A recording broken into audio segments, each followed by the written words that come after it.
We want to take you on a Black Hawk helicopter. He visited the troops in Afghanistan, and he didn't expect this. There was no doubt in his mind. I'm like, yes. That's when the drama begun. Before you can even sit in one, you need gear. A helmet and a vest. Apparently, there's not a lot of midgets in the military. The crew pulled out a tiny helmet, assuming Brad had a tiny head. Wrong. I have a big fucking head. They're pulling on my head. It doesn't fit. They have to get an extender strap for the chin and buckle it and buckle it. Now the chin fits. That doesn't change the size of the helmet. The helmet is still sitting on top of my head, not protecting shit. Next came the vest. This thing went down below my knees, and they told me, run to the helicopter. Like, oh, right, I'm gonna look like a badass. I did not look like a badass. I looked like a fucking penguin. Like, I was running like that shit the entire time. 100 yards. Halfway across the runway, he tripped and fell flat. As I'm laying down, one of the soldiers yells at me, Mr. Williams, you gotta get up. This area is surrounded by snipers. If you stay down, one of them is gonna take you out. So Brad popped up and waddled his way to the helicopter. But a new problem. The Black Hawk was too tall. He couldn't climb in. I'd asked this soldier to do something that I swore I would never ask anyone to do, ever. I look at him like, all right, bro, you're gonna have to toss me. And the smile he got on his face, like, this is what I signed up for! And he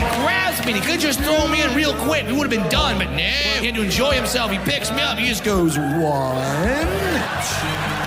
He threw Brad in. Then the pilot turned around and gave a quick safety briefing. Pilot looks at us and goes, all right, Mr. Williams, this is Bagram Air Force Base, Afghanistan. What sometimes occurs, these particular helicopters, they get upon by something called an RPG. If this is to happen, you'll hear the words "air in the hole," followed by our machine onboard return fire. If you hear our gun go off, it is no longer a combat simulation. Now I'm terrified, but I can't show fear. The pilot, however, didn't prepare Brad for their protocol. We flew outside of the base, and you want to know what happens? When a Black Hawk helicopter flies outside of the base, you have to test fire to make sure it works. They told me, hear the gun go off, kiss your ass goodbye. That's what I heard. So we get outside the base, out of nowhere, you just hear, no!